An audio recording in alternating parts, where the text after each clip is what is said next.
How much should you ask? Oh, that's the big question. You know, when we run that formula, 70 cents on the dollar minus repairs, that's what we can reasonably expect our buyer to want to pay. If they're willing to pay more, is that okay? It sure as heck is. But the question is, how much should we ask?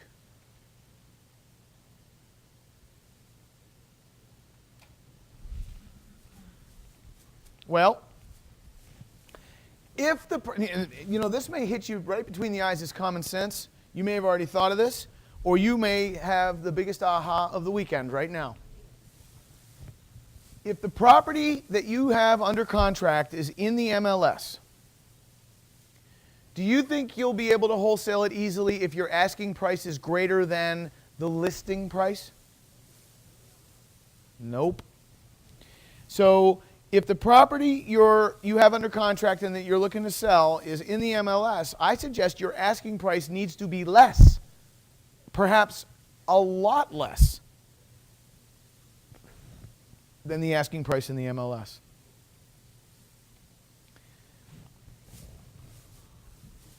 What about make me an offer? If you have interested buyers and you're doing this conventionally and the buyer says, well, what are you asking for the property? And you say, well, just make me an offer. You will turn off your buyers something awful. When a seller says, just make me an offer, how do you like that? I don't like it at all. My response is, I intend to. However, until I know a bit more about the property, I have no idea what to offer.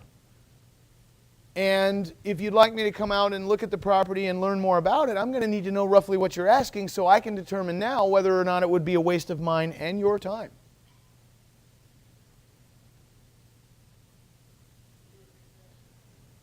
Sure, it may come out a little differently, but I'll be happy to repeat it. So make me an offer. I intend to. However, before I could do that, I need to know more about the property. I can't possibly make an offer until I know more about the property.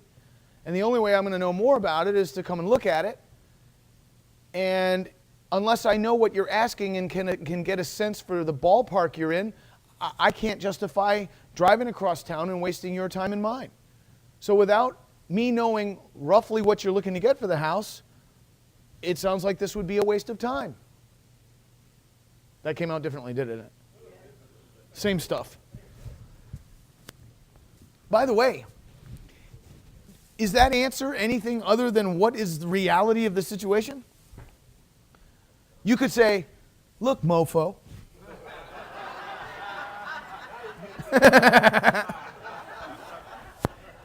You will not be wasting my time. You know where I learned that? She's this tall.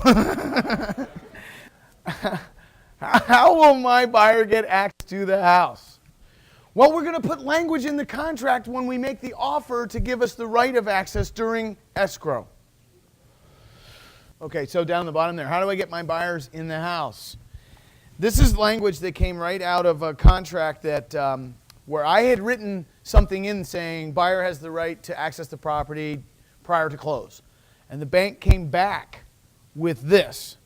It says buyer and or buyer's representative shall have the right to enter property at buyer's expense and at reasonable times, including immediately prior to closing, to inspect, examine, test, survey the property. Buyer agrees to hold the seller and brokers harmless for any claims, injuries, and damages arising out of or related to the exercise of these rights. That's the bank's language where they were basically saying, came back with that, they were saying, all right, you can get in there, but this is the language we want. And I guess it's because they want to be sure that if there's a slip at all, you know, that they're not going to hold, you or whoever your representative isn't going to hold the bank or the agent liable. So if you want to jot that down, you're welcome to it. I'll read it again for the sake of the recording. Buyer and or buyer's representative shall have the right to enter the property at the buyer's expense and at reasonable times, in parentheses, including immediately prior to closing, which we all want to do, to inspect, examine, test, and survey the property. Buyer agrees to hold the seller and all brokers harmless for all claims, injuries, and damages arising out of or related to the exercise of these rights. Man, you can tell that a lawyer wrote that. That's what they're good at. They can turn one sentence into 5 just like that. That's language you want to put in your contract when you're making your offer. So now, with that language in your agreement with the seller, you have the right to get the buyer in the house if and when they want to see it. Do you think your buyers will want to see the house? Yes. They probably will. Not all of them, but some. Which contract should I use when I'm dealing with my buyer now? I already have the house under contract. Which contract should I use? You can use the one that I sent you as an example or that you got in the purchase and sale agreement program. But you better have it looked at locally by a local attorney because it could have something in it you don't want in it. It might be missing something you do want. Why not just use the local realtor's agreement?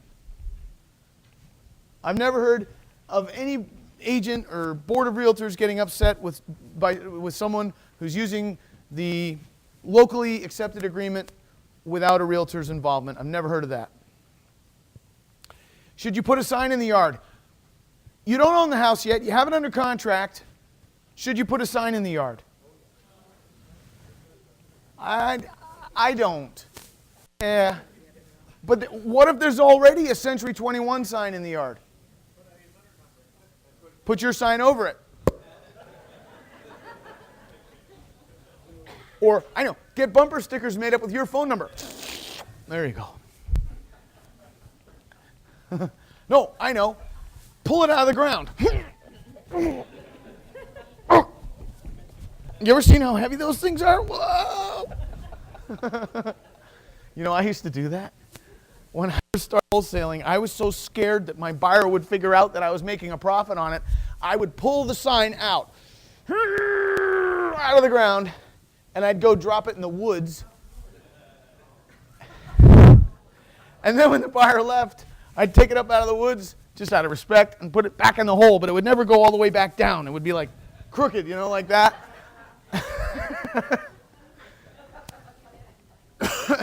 Now I do it in broad daylight. Are you kidding? I was more worried about my buyer figuring out I was making a profit than I was about the neighbors thinking I was vandalizing the property.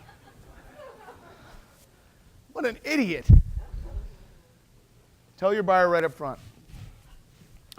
Backup buyers. Who likes backup buyers? Sell your house cheap, and you'll have backup buyers. I haven't wholesaled a house recently where I didn't have backup buyers.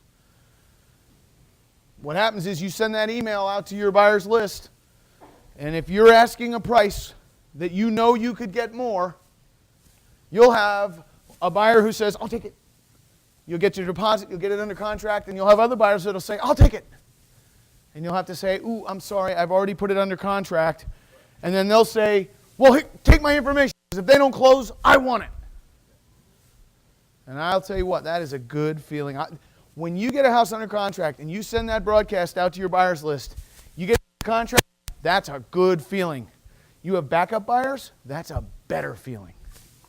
I'm telling you what, that's like, there's nothing better. You're pumping, there'll be endorphins coming out of you.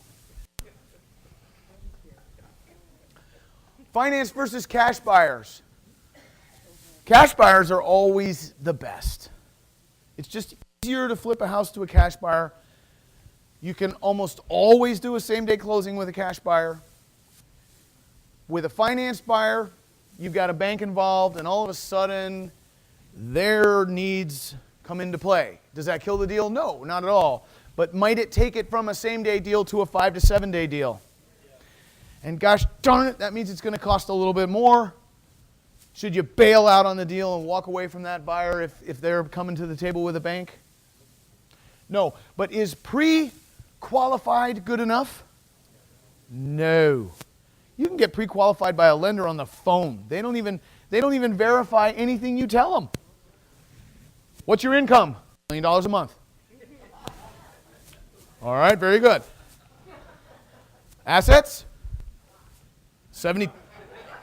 A lot. There you go. Depending on what Like what? 72 you go. Pre-qualified doesn't mean doodly. I want pre-approved, and then I want an unconditional commitment from the lender, where all we're waiting for is the deed to get recorded. How much of an earnest money deposit did you get from your buyer? Every dime you can wring out of them. How much do we want to give our seller? As little as possible. How much do we want from our buyer? Every dime we can wring out of them. That's a double standard, man.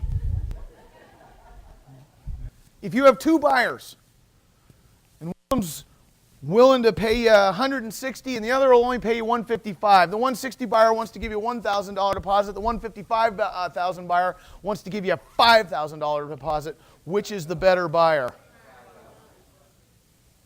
I'd rather close at $155 than hope for $160.